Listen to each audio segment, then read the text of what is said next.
नोंथांमोना जइन जाबानो जाबाय जाय नोंथांमोना टाइम दङ दायो स' दायो जोङो लाइभ बावहाय जों डिसकास खालामगोन BTC आसाम स्टेटनि साख्रिनि सायाव आरो आसाम पुलिसनि सायावबो लाइभआव नोंथांमोना जुदि जइन जानो हायाखैब्ला उनावहाय रिचेक खालामनो हागोन भिडिअखौ आं दोननाय जागोन थ' नोंथांमोना नायनो हागोन दा सोर सोरनाव नटिफिकेसन थांखो कमेन्ट्सखौ खालामनो दाबाव दा टाइमा जाबाय 9 AM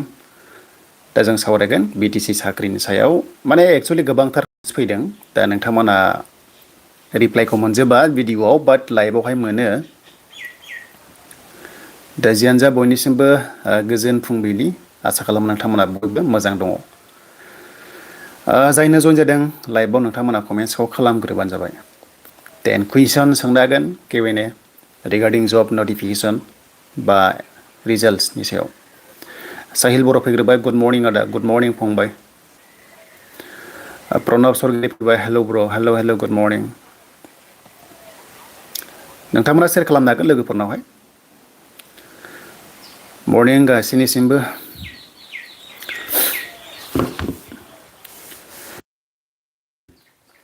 अके 70 प्लास दायो जइनिं जाबाय ना लाइभआवहाय आरो फैबावगोन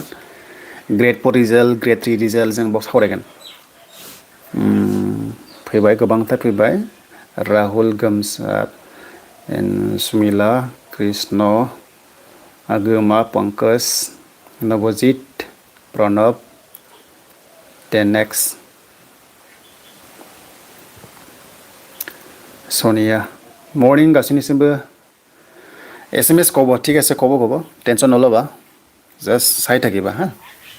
তোমালোকে চাই থাকিবা মাজে মাজে মই SMS ইউজ কৰিম ঠিক আছে মাই নেম ইজ খান আচ্ছা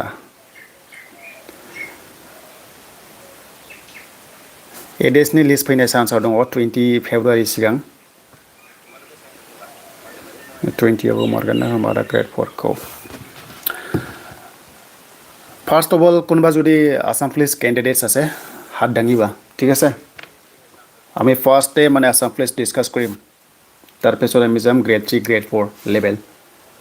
एचएस का रिजल्ट कब देगा ये भी बहुत सारा कमेंट्स आ रहा है ना पहले से कौन सा वाला एचएस BTC या आसाम पहले वो जानना है मतलब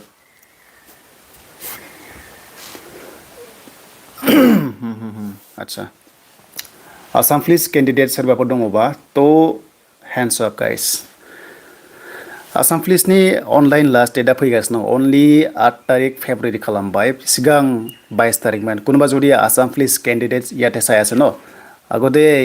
22 তাৰিখ ফেব্ৰুৱাৰী আছিল লাষ্ট ডেট এপ্লাই কৰাটো এতিয়া কমাই 8 তাৰিখ বনালে তো ইটো চালে কিবা এটা আহিব চাগে Gr-4 Assam police under যিনকি Gr-4 আছিল তেওঁলোকৰ কাৰণে ইন্টাৰভিউ কন্ডাক্ট কৰিব নেকি নহলে তে নকমালে হয় কিবা এটা আছে ভিতৰত সো প্ৰেক্টিস কৰি থাকিবা কিন্তু ফিজিক্যাল টেষ্ট নহব ABUB কনস্টেবল এইবিলাক ফিজিক্যাল টেষ্ট নহব CM কৈছে মোটামুটি ডিসেম্বৰ সেপ্টেম্বৰ অক্টোবৰ নৱেম্বৰ ডিসেম্বৰ आफ्टर इलेक्शन इटो कन्टेक्ट करिबो सके आसाम पुलिस फिजिकल टेस्ट को हाय लानाय नंला बाट Gr-4 को हाय स्किल टेस्ट को लागोन नामा बिखायनो लास्ट डेट को खमायबाय नङाबाथ' खमायनाय नङामोन ना 22 तारिख खालामदोंमोन देन बेनिफ्राय दायो 8 तारिख खालामबाय फेब्रुवारि सो थाबैनो एप्लाइ खालामना लादो बाट एक्सपिरियेन्स सर्टिफिकेट मैंडेटरी Gr-4 आवहाय एक्सपिरियेन्स थाबासो मोनगोन एप्लाइ खालामनो हायो देन जों बेखौ मोनथिबाय बेखायनो प्रेक्टिस खालामबाय थाबानो जाबाय गारनाङा प्रेक्टिसखौ एग्जाम एसआईनि एग्जामा की जानोबो हागौ फिजिकल टेस्टआसो उनाव जायो नालाय बाट जियानो हक प्रेक्टिस खालामबाय थादो बेखिनिखौ जों आसाम पुलिसखौ बेयावनो खतम खालामबाय ना आसाम फरेस्टनियाबो फिजिकल टेस्ट जाग्रोयो फिजिकल टेस्ट जाग्रोनानैसो लास्टआवहाय रिटन एग्जाम बाइबा टेस्ट आरो थाबायनाय टेस्ट दङ चलो ठीक है ये हो गया ना देन नेक्स्ट कमेंट्स जों पिकआप खालामसै बावहाय एडिशनल लिस्ट को गोबांथार कमेंट्स खालामदों एडिशनल लिस्ट एडिआरि ना एडिआरि Gr-3 Gr-4 बिनि पोस्टआ कमप्लिटलि एपइन्टमेन्ट मोनाखै बेखौथ' हिसाब लानायाव जों मोनथिदोंमोन 12,000 पोस्टआव फ्राय दंबावो सो बेखौ नायोब्ला फिसा फिसा मार्क्सआव थालांनाय आरो बार्थडे ओल्डार एजफ्राहाय मोननाय चान्सआ दं आरो माने लाइक नोंनि मार्क्सआबो समान समान बाट बार्थडेआ जुदि जायना सिनियर तो बेयो मोननाय चान्सआ दं एडिशनल लिस्टआव बे टाइपआ फैयो কোনোবা যদি এডিআরই পাস কৰা স্কিল টেষ্ট কৰা আছিল এইটো মানে কমপ্লিটলি এপইণ্টমেণ্টটো হোৱা নাই আমি জনামতে চ' ইয়াৰ কাৰণে এডিচনেল লিষ্ট জাৰি কৰিব পাৰে কোনোবা যদি ছামথিং লাইক সৰু সৰু পইণ্টত থাকিছিলে বা অল্ডাৰ এজ ছাপ'জ এজনত 1995 আৰু মোৰো 1995 কিন্তু মান্থছটো মানে ফেব্ৰুৱাৰী জানুৱাৰী আছে যোনে জানুৱাৰী আছে ই পাব তেনেকুৱা মানে ৰিজাল্ট আহি যায় এডিচনেল লিষ্টত आरो DME technical and non technical like गोबांथार टेकनिशियान दङ बेनिफ्राय NM GNM थ' बेबो स्टाफ नार्सआबो एडिसनेल लिस्ट फैनाय चान्सआ दङ बिफोर 20 फेब्रुवारि माने 20 फेब्रुवारिया लास्ट जागोन बिनि उनावहाय साख्रि होनो हानाय नंला MCC नांसिगोन थ' MCC लागायोब्लाथाय माने इन्टारभिउ कन्डाक्ट खालामनो हाया बा रिजाल्ट होनो हाया আমাৰ যোনটো মানে MLA जितु एसेम्बली इलेक्शन আহি আছে ন এপ্ৰিল মাহত ডেট ফিক্স হোৱা নাই বাৰু কিন্তু MCC লগাব অতি সোনকালে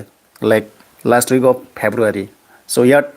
যেনেকি যিমানবোৰ মানে পেণ্ডিং আছিলে চাকৰি এইবিলাক চব দিয়া যাব ফেব্ৰুৱাৰী লাষ্ট উইক নহ'লে বিফৰ 20 ফেব্ৰুৱাৰী ইয়াৰ কাৰণে এডিচনেল লিষ্ট আহিব পাৰে যেনে ADRE GTPGT DWE আৰু কি আছিল DME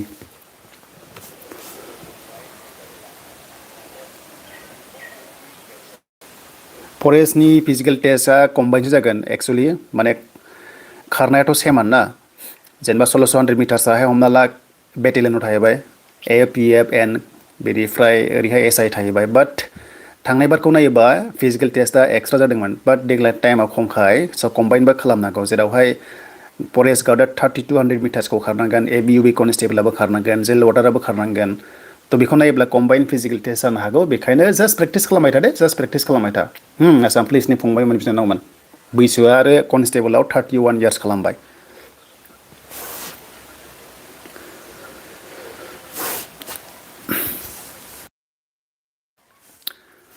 लाइक কৰি দিয়া না লাইক কৰা নাই দেখোন লাইভটো লাইক কৰি দিয়া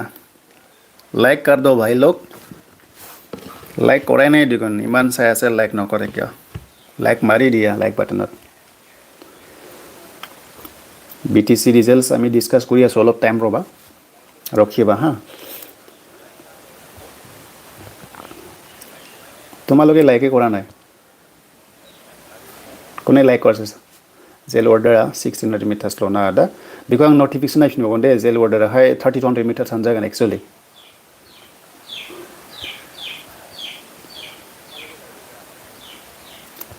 अके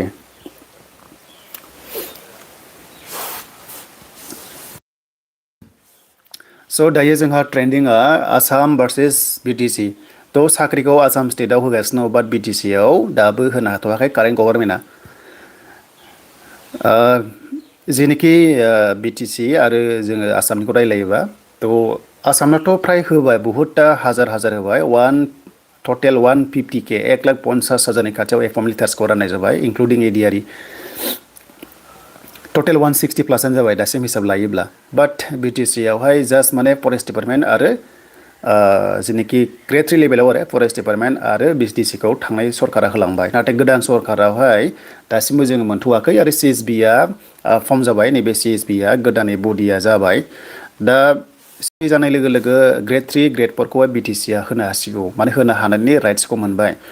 दासिमबो नाथाय CSBआ खामानिखौ मावनो हायाखै माने गोबां स्ल' जादों जों बेखौ नुदों दायो दासिमबो एक्सट्रा नटिफिकेसन होनो हायाखै थ' सिङाव बिथोरिया मा प्रब्लेम जादों बेखौ आं मिन्थिया खिन्थु उइदिन 1 इयारनि गेजेरावनो CSBआ साख्रि होगोन बेखौ जों मिन्थिगौ मानो होनोबा टार्म्स एन्ड कन्डिसना 1 इयार होग्रोदों इनिशियेलि अब्ला गोजां बोथोरालागै जों नेक्स्ट गोजां बोथोरालागै मोनहैगोन आरो साख्रिखौहाय जानुवारिनि सिगां बेखौ नायोब्ला दा सबसे फार्स्ट जोङो BTCनि जब जोङो सावरायोब्ला एक्चुअलि टेटखौ जों होनोबा बेवहाय टेटआ भेरिफिकेसना जागासिनो नङा होमबा LPआथ' खतम जाबाय दायो अनगयिं जेनोखि UP जादों आरो लोगोसे बोर्ड पेपाराबो जागोन लासैनो 13 फेब्रुवारिसिम जागोन नालाय स' 13 फेब्रुवारिसिम खालामनानै उइदिन 7 डेजनि गेजेराव मेरिट लिस्टखौ होनो हायो खारन 20 फेब्रुवारिनि सिगां होयोब्ला होनो हायो आरो बिनि उनावहाय खिन्थु MCC जाबाथ' रिजाल्टआ आउट जानाय नङा स' बेखायनो बयनिसिमबो अल दा बेस्ट थाबाय टेट केन्डिडेट्स नोंथांमोना चान्सआ बेनो जे एडुकेसन डिपार्टमेन्टआ जुदि गोसो जायोब्ला थाब खालामोब्ला आरो माथो बुंदोंमोन ना भेरिफिकेसन खालामदोंमोन टन होननानै स' बेखौ नायोब्ला TET फैनाय चान्सआ दङ मस्टलि TETৰ ৰিজাল্ট আহিব চান্সটো আছে BTCৰ LP আৰু UPৰ কাৰণে আৰু এইটো শেষ হোৱাৰ লগে লগে ইয়াতে পোষ্ট আছিলে 984 তাৰপিছত কৈছে কি মানে GT পোষ্ট আহিব কিন্তু ইলেকশ্যন পিছত আহি যাব এইটো ইলেকশ্যন আগত নাহে চাগে মোটামুটি TET ৰিজাল্টটো আহিব ফাৰ্ষ্টলি তাৰপিছত এতিয়া ক'ব গ'লে CSBৰ আণ্ডাৰত কি পোষ্ট আছে আমাৰ Gr-3 আৰু Gr-4 আছে নহয় জানো Gr-4 টো সবচে মোস্টলি আহিব চান্সটো আছে যেনে জাস্ট ইয়াতে বাইবা কন্ডাক্ট কৰিছিলে ন ইয়াতে কোনো ৰিটেন এক্সাম হোৱা নাছিলে কোনো এক্সাম হোৱা নাছিল তাৰ কাৰণে সবচে ফাৰ্ষ্ট প্ৰায়োৰিটি Gr-4 ৰিজাল্টটো আহিব লাগে এনেকৈ আমি চিন্তা কৰি আছো BTC Gr-4 ৰিজাল্টखौ होयोब्ला सरकारा होनो हासिगौ आरो बेनि जाहैबाय 20 फेब्रुवारि सिगां होनानै जयनिंखौ खालामनो हायो बाट MCC जुदि लागायबाथाय रिजाल्टबो होनो हाया जेबो खामानि मावनो हाया गभर्नमेन्ट स्किम्स जा रिक्रुटमेन्ट जा जेबो नटिफिकेशन रिलिज खालामनो हाया डिउरिं MCC टाइमाव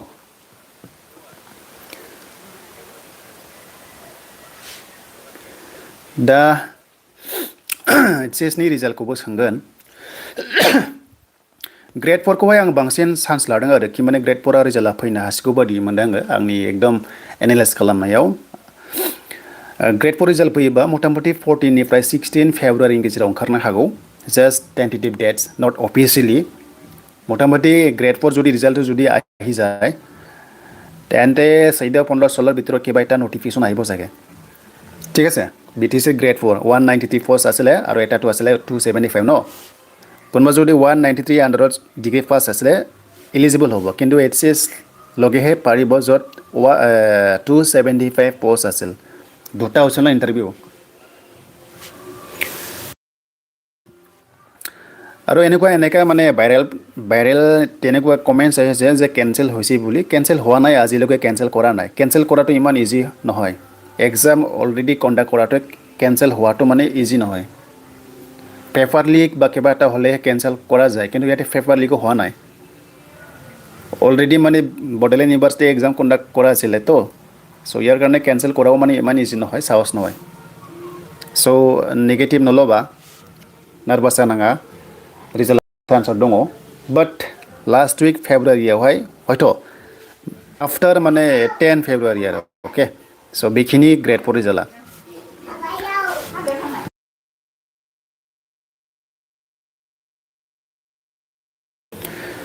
द नेक्स्ट कमेन्ट्स की আছিল আমাৰ HCS लेभेल रिजल्ट নহয় জানো रिटेनर डिग्रीनाथ ओंखारखाबाय नङा होमबा डिग्रीना ओंखारखाबाय सो डिग्रीनि स्किल बाइबा टेस्ट आफ्टर इलेक्शन कैंसल हुआ ना दे डिग्री हलियो माने कैंसल करा ना आजिलगे कैंसल करा इमान इजी নহয় कैंसल कराটো कोनो যদি পাস কৰি থোৱা আছিল ন প্ৰেক্টিস কৰি থাকিবা স্কিল টেষ্ট বা বাইবা টেষ্টৰ কাৰণে बेखौ जोङो BTC खौ सावरायग्रोगोन बेनिफ्राय जों नेक्स्ट आसामाव थांगोन आसाम पुलिसाव थांबावगोन आरो बेलेग जबाव थांगोन HCS रिजल्टआ टेक्निकल आरो नन टेक्निकल दङ टेक्निकल होनोबा लाइक रेडियोग्राफर थाहैबाय लैब टेक्निशियन बेनिफ्राय मा दङ स्टाफ नार्सफोर थाहैबाय ECG थाहैबाय CSSD थाहैबाय बेखौ जों मिथिगौ एन्ड बेनिफ्राय नन टेक्निकल एग्रिकालचार इरिगेशन सयल कनजारभेशन ओमफ्राय मा दङमोन हेल्थ बेफोर दङमोनगोन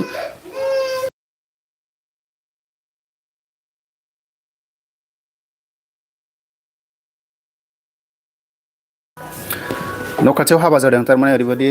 क्राउड जादों दामनायफोरा जियानो जा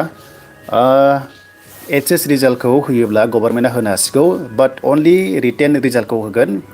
after election Gr-3 after election होजागोन किन्तु रिजल्टखौ होनो हागौ HCS लेभेलनि रिजल्टखौ 20 तारिखनि सिगां 20 तारिख আগত দিব পাৰে HCS रिजल्टखौ সম্ভাৱনা আছে 100% নহয় চান্স আছে ओके BTC Gr-3 হলে HCS result technical and non technical 20 तारिख फेब्रुवारि আগত আহিব চাগে नट अफिशियली बाट चान्स तो আছে কিন্তু स्किल टेस्ट বা ভাইবা টেষ্টটো ইলেকশন পিছত হ'ব ঠিক আছে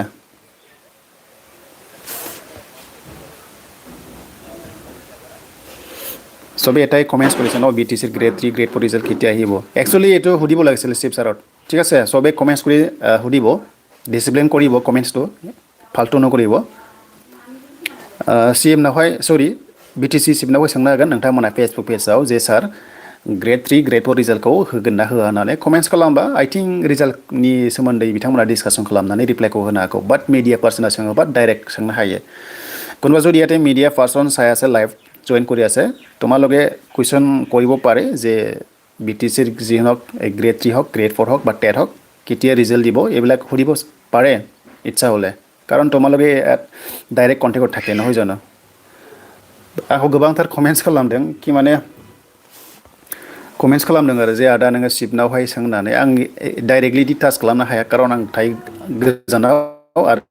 सिपबा थायो गोजानाव नङा होमबा आरो बेबादि हाँ কিছুমান কমেন্টছ দিছে যে আপুনি CM ছাৰত সৰি CM নহয় CM ছাৰলৈ এটা সুধিবা যে BTC ৰিজাল্টৰ বিষয়ে মই নোৱাৰো কাৰণ মই থাকো বাহিৰত CM থাকে সৰি চিপ থাকে বাহিৰত ন মানে ডিষ্টেন্সটো নিমিলে মই কেনেকৈ কৰিম ন মই ইয়াৰ কাৰণে কৈছোঁ যিমান মানে মিডিয়া পাৰ্চন আছে এহঁতে যদি কুৱেশ্যন কৰে আই থিংক ৰিজাল্ট বা এনচাৰটো পাব চাগে ন অ'কে কেনচেলটো কৰা নাই দেই কেনচেল কৰা নাই চবে মানে নিগেটিভ নল'বা কেনচেল হোৱা নাই আজিলৈকে কেনচেল কৰা নাই হা ঠিক আছে এইখিনি আছিল আমাৰ লাইভ বহুত ক্ৰাউড মানে বিয়া হৈছে খৰচৰত বহুত মানে কিবা কিবি বজাই আছে বা মানুহ আছে মই ইয়াৰ কাৰণে ডাইৰেক্ট লাইভ আহিলোঁ ভিডিঅ' কৰাটো মানে অলপ প্ৰব্লেম হৈছে গ্ৰেড 4 ৰিজাল্ট আহি যাব টেনশ্যন নল'বা grade 4 result is coming soon হা অলপ মানে কি বুলি কয় এইটো ট্ৰাষ্ট ৰাখিবা নিজকে ট্ৰাষ্ট ৰাখিবা টেনশ্যন নল'বা আৰু যিমানবোৰ আপকামিং পষ্ট আহিব প্ৰেক্টিছ বা পঢ়ি থাকিবা পুৰা পঢ়ি থাকিবা নেগেটিভ নল'বা জজ কৰি থ'বা নহ'লে মানে ডিমোটিভেট হ'লে কাম নহ'ব ইলেকশ্যনৰ আগত এপইণ্টমেণ্ট নহ'ব গ্ৰেড 3 BTC হা কিন্তু গ্ৰেড 4টো হ'ব পাৰে যদি ইচ্ছা হয় কাৰণ গ্ৰেড 4 প্ৰচেছটো কম আছিল জাষ্ট বাই আছিল ন এতিয়া আহিলে ডাইৰেক্ট মেৰিটছ ওলাব তাৰপিছত জইনিং কৰাব কিন্তু গ্ৰেড 3 নহ'ব যিমানবোৰ গ্ৰেড 3 আছিল BTCৰ আণ্ডাৰত নহ'ব কিন্তু টেটটো হ'ব লাগে হ'ব চাগে টেটটো টেট ফैनो हागौ आरो एपइन्टमेन्टआ इलेक्शन सिगां आरो মই এটা কথাই কম যদি সরকার যদি ইচ্ছা হলে দিব পারে কিন্তু যদি দিয়ে নহয় প্লাস পয়েন্ট হবে ইলেকশন কারণে इलेक्शनाव प्लास पॉइंट जागोन जुदि साख्रि होनायबा BTC सरकाराबो MLA इलेक्शन फैगासिनो दङ आरो आसाम एसेम्बलि फैगासिनो दङ लास्टलि आसामनि सोमोन्दै जों सावरायनोसै आसामना ADRE 3.0 DHS DME grade 3 grade 4 ओंखारगोन आसाम स्टेटर ADRE नटिफिकेशन আহিবা মোটামুটি 8000 to 9000 ভিতৰত আহিব চাগে উইদিন শৰ্ট পিৰিয়ড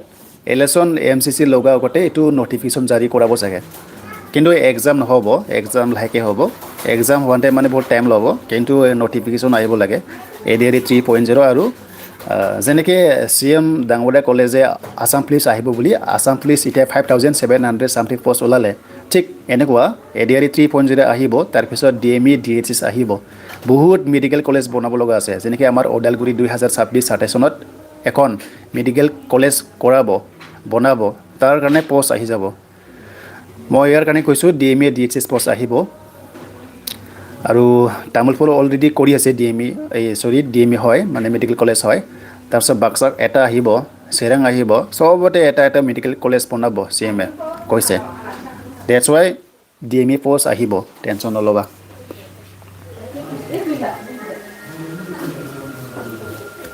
APR खौ नर्मेल एचएस पासा नोंहा साइन्स नांथारगोन APR खालामनो बा साइन्सखौ कम्पालसरि नांगोन स्ट्रिमा हा रिजाल्ट ओंखारबा नोंनि डिसक्रिप्शनाव होना दोन येस 100% होगोन टेनसन गैया रिजाल्ट ओंखारबा डिसक्रिप्शनाव डिटेल्सखौ मोनगोन केन्सेल खालामनो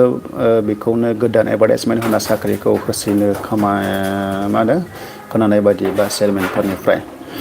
চেয়াৰমেন আজিলৈকে প্ৰেছ মিট দিব পৰা নাই CSBৰ চেয়াৰমেন কোন আছিল আমাৰ কি ব্ৰহ্ম আছিল এতিয়ালৈকে প্ৰেছ মিট দিব পৰা নাই কেনচেল কৰিব নকৰি এইবিলাক কথা আহাই নাই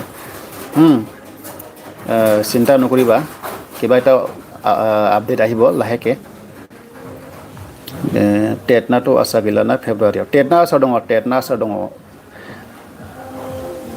टेटखौहाय होथारनांगौ टेटखौ होनो हायाबाथाय आं मा होनबावगोन जेबो सोलिबानो गैला होनांगौ टेटखौहाय खारन टेटनिया भेरिफिकेसना जाखाबाय जागासिनो दङ फेब्रुवारियाव होथारनांगोन फेब्रुवारियाव होयोबा गभर्नमेन्टखौ मानिगोन आं এটা कमेन्ट्स আছে माथो हाग्रामाया थार्ड ग्रेडखौ दानसैनो गेदेर चेयारमेनफ्रा बुंदों थ' बिदि होनाखै बिदिथ' दानसै होनाखै दासिमबो प्रेस मिट बिदि होआखै नेगेटिभ लानाङा जेब्लायबो नेगेटिभाव थांनाङा लासै लासै जागोन टाइम लागोन जिखुनु जाया ग्रेड 4 रिजाल्टआव सबसे फार्स्ट फैनाय चान्सआ दङ 14-16 नि गेजेराव चान्सआ दङ माने 20 फेब्रुवारि सिगां सिगां चान्सआ दङ बाट आसामनाथ' 10 फेब्रुवारि लास्ट मोन साख्रि होनाया खिन्थु माबाफोर टेकनिकेल प्रब्लेम जायोबा एसे लेट जायो खिन्थु 20 तारिखनि सिगां सिगां आसा खालामनो हायो आरो आसाम आरो BTCनि माखासे थाबोनाय पेन्डिं रिक्रुटमेन्टनि एपइन्टमेन्ट लेटारफ्रा आरो बेखिनि आरो आसामनि टेटनाबो DWE 4500 पस्टआ भेरिफिकेसन जागासिनो दङ बिनियाबो 20 तारिखनि सिगां सिगां मोननाय चान्सआ दङ एपइन्टमेन्ट लेटारा आसाम पुलिस प्रिजन डिपार्टमेन्टनि डिग्री एप्लाइ खालामनो हागोन नामा हागोन आसाम पुलिसनिया SI आव डिग्री पास जानो हागोन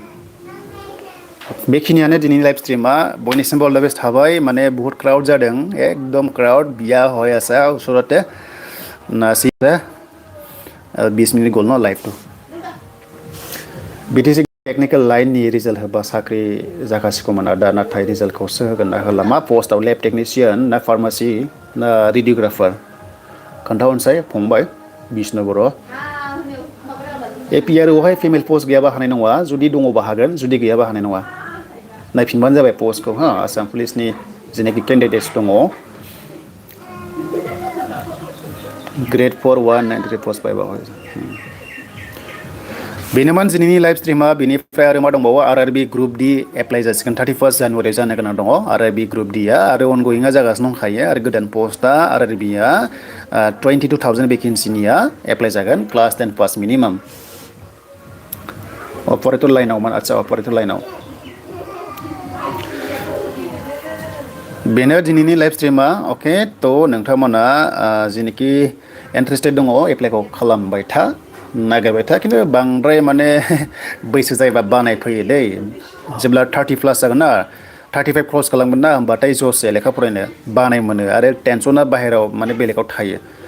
ओंखायनो बे 30 इयार्सनि आन्डाराव दङबा फंबायमोना बिनानावमोना एकदम जस खालामखा दा 30 इयार्स बारबाय होमबाथाय एसे माने जसा खमायो आरो जेनेखि कनसिस्टेन्सि ना सालाया गिदिंनो नागिरबावाखै माने एसे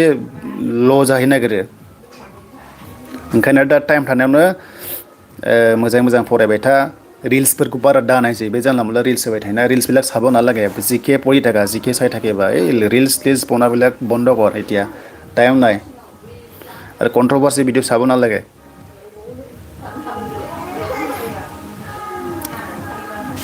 फरायबाय था फंबाय बिनानावमोना उन्दै उन्दै दङबा बे रिल्स नायनायफोरखौ भाइरेल भिडिअफोरखौ दा नायथार आननेसेसारि ओरैनो टाइम लस जागोन डाटा लस जागोन टाइम मेनेजमेन्टआव बुहुत माने दायो ओरैबायदि गोसो होनांसिगौ employment exchange renewal date expire जाबायबा थाबैनो खालामना ला नङाबा प्रब्लेम जागोन आंथ' बुंबाय थाखायोना थाबैनो खालामना लानांगौ होननानै बाट खायसे खायसे फल' खालामा जुदि फल' खालामाबा एक्चुअली नै आंनि লছ जाया মোৰ লছ নহয় মইতো কৈ আছোঁ আগৰ পৰা যে এমপ্লয়মেণ্ট এক্সচেঞ্জ কাৰোবাৰ যদি এক্সপায়াৰ হৈছে কৰি ল'বা এক্সপায়াৰ হোৱাৰ ডেটৰ পৰা 60 ডেজে থাকে তাৰ ভিতৰত আণ্ডাৰতে এপ্লাই কৰিব লাগে তেতিয়াহে পাই যাব নহ'লে আকৌ মানে ইনভেলিড হ'লে ৰি এপ্লাই কৰিব লাগে এমপ্লয়মেণ্ট এক্সচেঞ্জ নাথাকিলে চাকৰি নাপায় আসাম ষ্টেটত মেণ্ডেটৰি হয় এমপ্লয়মেণ্ট এক্সচেঞ্জ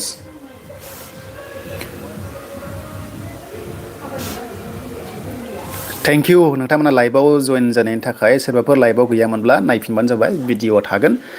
जिखुनु जाया BTCनि रिजाल्टआ फैगोन मोनसेथ' मोनसे फैगोन ग्रेड 4आ बांसिन फैनाय चान्सआ दङ मेरिट लिस्टआ जयनिंआ उनाव जायो जाहैबाय उननि खोथा खिन्थु फाइनाल लिस्टआ ग्रेड 4आ इलेक्सन सिगां फैनो हागौ मानोना गभर्नमेन्टआबो क्रेडिटखौ लानांगोन ना जों साख्रिबो होनानै खारन इलेक्सनावहाय भट मोनोना नङा होमबा जुदि साख्रिखौनो होआबा इउथ्सआथ' गाज्रि मोनगोन आरो अपोजिसन पार्टियाबोथ' बुहुत रायो साख्रि होनो हायाबा नङा होमबा थांनाय बार जेरै राय जादोंमोन थांनाय बारनि सरकारा गोदान सरकारजों थिग बेबादिनो दानि सरकाराबो साख्रिखौ होनो हायाबाथ' अपोजिसन पार्टियाथ' बिराद रायगोन ना जावख्रुबगोन जावख्लायगोन बेखायनो साख्रिखौ होनानै क्रेडिटखौ लानांगौ जायो ओंखायनो इलेक्सन सिगां ग्रेड 4आ साख्रिखौ मोननायनि चान्सआ दंखायो आंनि मथेब्ला आरो आसा खालामो जाहाथे BTC सरकाराबो इउथ्सनि केरियारखौ नायो अननानै जाहाथे साख्रिखौ थाबैनो होयो ग्रेड 4 लेभेलाव बा ग्रेड 3 लेभेलाव मानु मा होनदों 24 इयार्सआवनो एसेबां टेनसन केरियारनि 24 इयार्सआवनो आच्छा माने ट्राइ खालामबाय था मोनसे नङा मोनसे नांनो हागौ आङो एक्चुअलि आं मा समावहाय फार्स्ट एपइन्टमेन्ट मोनदोंमोन होनोबा 2018 इयार्सआव 2018 years of first appointment letter मोनदोंमोन जेब्ला मोनजेनदोंमोन अब्ला ओरैबायदि जस जायो माने बुंनो नाङा आरोना बे टाइमावहाय एकदम देरफुनाय जौफुनाय बे टाइमावहाय माने जेब्ला कलेज डिग्री जोबो अब्ला लोगो लोगो जब मोनोबा बा फरायफुनाय टाइमाव जब मोनोबा जसआ आलदा जायो ओंखायनो होनदों बैसो 30 इयार्सनि सिगां जुदि साख्रि मोनोबा बहुत माने चान्सआ माने जसआ जायो आरो SMS কৈ আছোঁ মই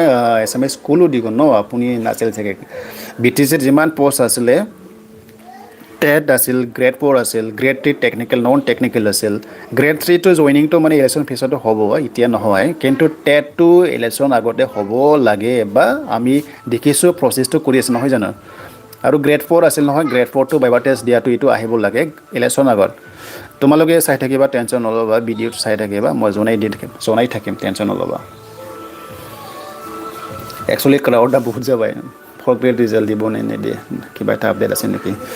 ডাইৰেক্টলি তো তেনেকুৱা আপডেট নাই বাট আমি এনালাইজ কৰি আছো চৰকাৰৰ যিনকি ইলেকশ্যন আহি আছে ন এছেম্বলি ইলেকশ্যন আগত কিবা চাকৰি হ'ব লাগে মোৰ মতে চৰকাৰে ক্ৰেডিট ল'ব লাগিব ন যে আমি চৰকাৰী চাকৰি দিছে বুলি ন মই ইয়াৰ কাৰণে কৈছো যে Gr-4 অনলি বাইবা টেষ্ট হৈছিল বাইবা টেষ্ট হোৱাটো চাকৰি দিব পাৰে ইচ্ছা হ'লে CSBয়ে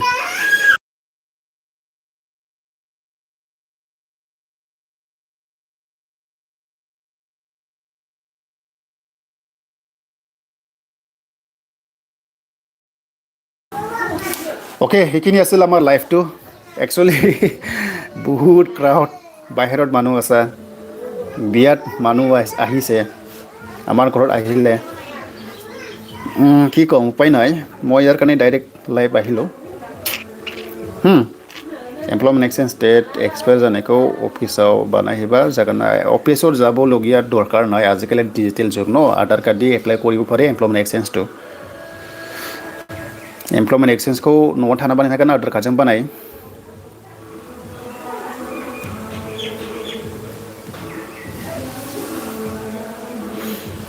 FYUG 4 years course को सिगांनि बायदि 3 इयारावनो ग्रेजुएशन लाबा graduate level competitive exam eligible जागोन दाना 4 इयार्स जाबायना डिग्रीया बिदिनो सिस्टेमेटिकआ चेन्ज जाबाय थायो एडुकेशन लेभेलावहाय आपग्रेड खालामबाय थाबाय 4 इयार्स लं टाइम जाहैबाय आरो BTC नि फरेस्टनि बागै मा दंबावो BTC फरेस्टआ सेलारि जागासिनो दङ मोनगासिनो दङ प्रोभिजनेलि सिलेक्टेड प्रोभिजनेलि सेलारि मोनगासिनो दङ BCDC आबो साइन जाबाय होननाय खोनादों सिपनिफ्राय दा माब्ला मोनो बेखौ आं बुंनो हाथ'वा खिन्थु BCDC आरो फरेस्टआथ' टेनसन गैया फरेस्टआ एक्जिस्टिं पस्टखा बाट BCDC आसो निउलि क्रिएटेडमोन ना निउलि क्रिएट खालामनाय बेखायनो एसे टाइम लायो आरो एसे कन्ट्रोभार्सि जादोंमोन नालाय दाथ' सिरि जाबाय दा सेलारिखौ कन्टिनिउ लाख थाखा मोनगोन जुदि आगस्टनिफ्राय जुदि होयोब्ला like September October November December 4-5 मासनि सेलारि मोनगोन 1.5 लाखसो मोनगोन बिसोरो कन्टिनिउ फरेस्टनाबो दायो एक्चुअली प्रोफेशनेल सेलारि मोनगासिनो दङ दा फाइनान्सियेल इयारावहाय बाजेटआव हमनांगोन बाजेटआ नै फाइनान्सियेल इयारा बे मार्चसिम दङ बाजेटआव हमबासो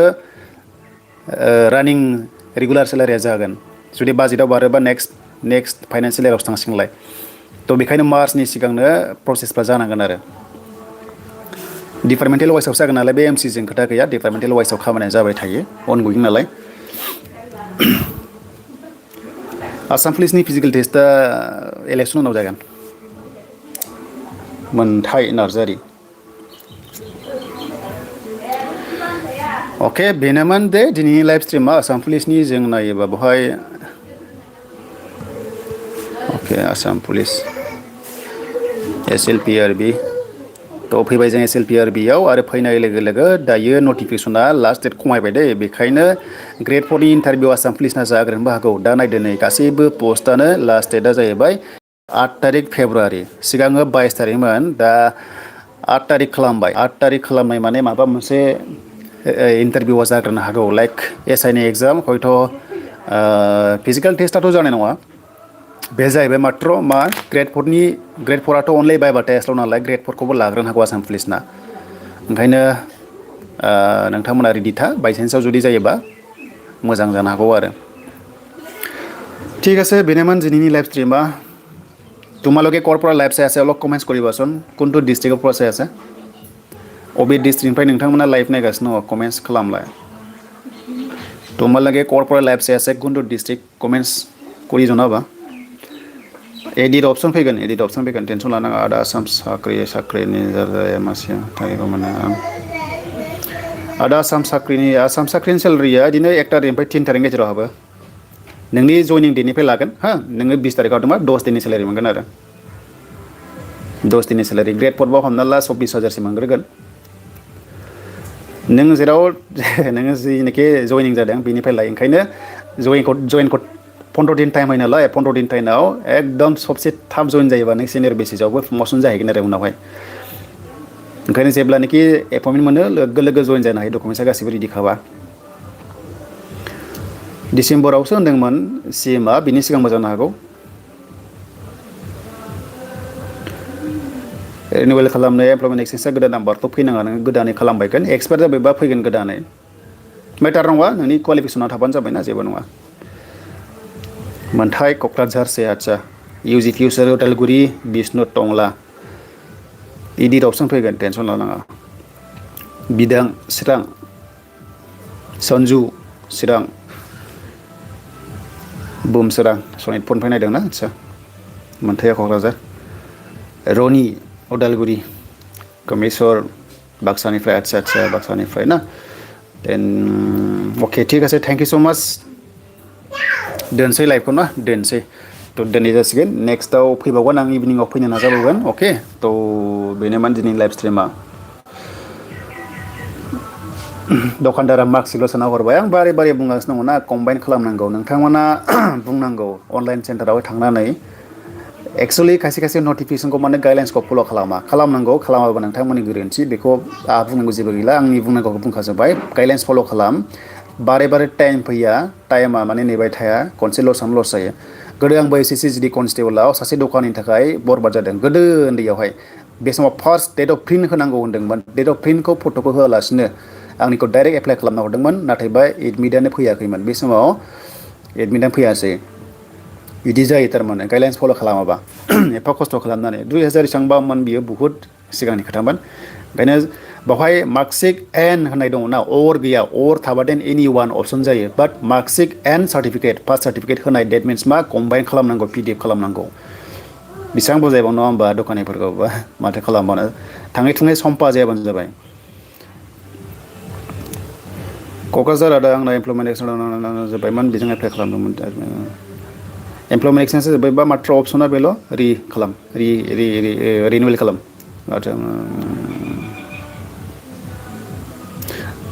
BTC बा आसाम गभर्नमेन्ट एग्जामनि थाखाय गांनैसो मोजां बिजाबनि आंनाव दङमोन बेखौ उनावहाय नायफिनसै र' एडिट अपसना चेन्ज खालामफिननो हागोन एडिट अपसना हायो 8 फि कमिसना इमप्लिमेन्ट जानो 1 इयार गाहाम लायोलै 2026आव जाहैगोन लास्टिं जानो हागौ ओरैनोथ' नांबायानो जाबाय खिन्थु एनाउन्स खालामनायावथ' खालामो खिन्थु इमप्लिमेन्ट जानो बहुद टाइम लायो बेखौ दानो बारा आसा दा खालामथ' लासैनो जागोन समजों लोगोसे मात्र दा साख्रि नांग्रोगौ नङा होमबा साख्रि लानांगौ नङा होमबा दायो न' लुनांगौ बेखौ नायनांगौ दा ना 8 फि कमिसना उइदाउट 8 फि कमिसन दरमाया आरो 8 फि कमिसन जाबाथ' मोजांसिनबाव आरो जेनेबा दायो मात्र फकासा जाबाय गभर्नमेन्ट जब लानांगौ आरो जोंनावहाय एक्सुवेलि जोंनि स्टेटआव गभर्नमेन्ट जबखौ बांसिन भेलु होयो नालाय बाट बेलेगावथ' फ्राय कम्पानियावसो मावजोबो माने डिप्ल'मा लानायफोरा आरो सेलारिया पेकेजआ कम्पानिफ्रा हाइ लेभेल जायोथ' जोंनावहाय खिन्थु स्टेटआव बांसिन गभर्नमेन्ट जबखौहाय दाम दोनो आरो माने रेसपेक्टखौबो होयोना ससाइटियाव नङा होमबा सिभिल जब मावग्राफोरखौ बांसिन होयो सबसे फार्स्ट मास्टारखौ होयो नङा होमबा जेराव इन्टारेस्टेड दं बावनो ट्राइ खालामनांगौ आरो साख्रि लादो आरो ना साख्रि सिएमआ बुंदों साख्रि मोननायफ्रा हाबा जानांसिगौ होननानै 30 इयार्स बारहोना होनो सिएमआ दाखालि डायलग होदोंमोन ना जायनाखि 30 इयार्स जाबाय हाबा लानांसिगौ होननानै आरो गथ'फोरखौ बुरजा खांथिनदों बारा खम खांथिनाखै हाबा जानायफोरखौ बेखायनो 30 इयार्स बारबाथाय देन बेनोमोन दिनैनि लाइभ स्ट्रिमा थ' दोनसै लाइभखौ इभिनिंआव फैनो नाजागोन दे लाइभ इभिनिंआव फैनो नाजागोन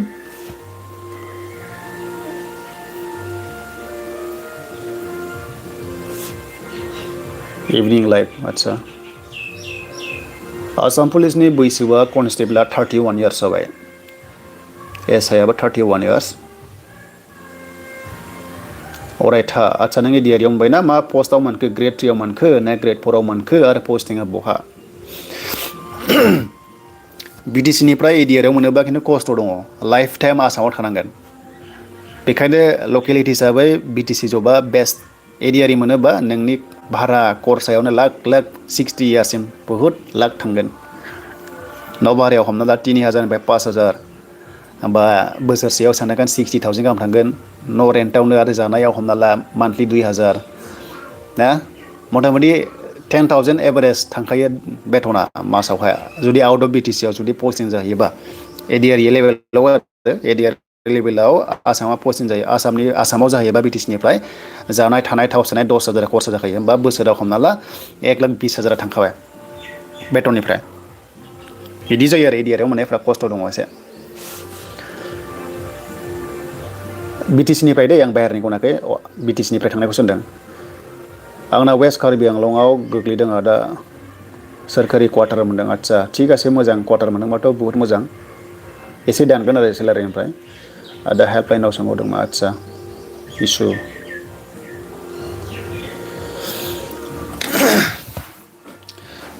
नोंथांमोननि सोंनायखौ नेक्स्ट लेभेलाव रायलायफिनसै दा मोनायाव सम मोनोबा आं लाइभ फैबावगोन दे थ' थेंक इउ दोननोसै